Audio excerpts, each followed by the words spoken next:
name is Dr. Kelsey Dunn, and I'm running the Supported Employment Program at Altria through ITAC. And what this is I'm helping hire people with disabilities into Philip Morris, looking at their headquarters location, Park 500, really just establishing that people with disabilities can work anywhere. And I originally met Jordan through both of his parents' work at Altria. And what is it now that you do at Philip Morris? What I do now at Philip Morris is work at Bay 9 and on. I work on the racetrack assembly line. I do quality inspection and rework. I check to see if any of the cans or boxes have any scratches on their stickers. You have great attention to detail, don't you? Yes, I have great attention to detail. Jordan can spot something on the line so much faster than me or really a lot of folks who are out in B9. And that has helped them to catch things early on and identify the root cause of problems that might be occurring. I did help train you. You helped train me. Am I standing behind you at your job at all times though? No. Am I spying on you sometimes? Sometimes you're spying on me. Sometimes I might come spy on folks and see how things are going.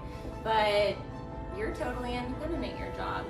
So really getting that initial training, and then when things are added on that are new, sometimes I might come in, right?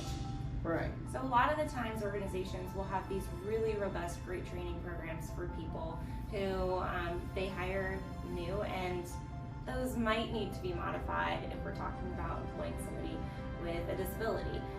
We might look at things just slightly different, and then we can kind of figure out how it is that we might want to approach the job.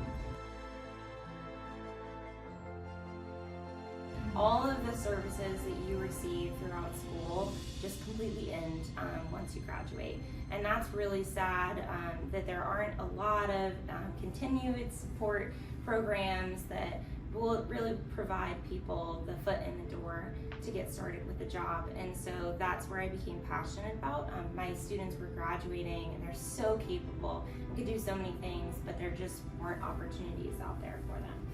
So sadly, people with disabilities often have a really hard time getting jobs. In the US, that rate is typically around 80% of people are unemployed. So when you graduate from high school, you are most likely to go home, sit on your couch, watch a lot of TV, play a lot of video games, and it really is just not enough opportunities out there, but then really basic barriers to employment, like the interview process. All of us are scared to do interviews. When you add on having a disability to that, that can be really debilitating for you to be able to get the job. The interview process, the application, those are some of the most common barriers, and they can be really scary, right? Right. My favorite thing about my job is working with folks like Jordan and many others, and just seeing them absolutely thrive when provided a job that's an appropriate fit and given the proper supports. Then I really have the easiest job in the world, because you just go off and you're just independent, and then I can focus on, okay, how is it that we can create another opportunity, because it is such an untapped population.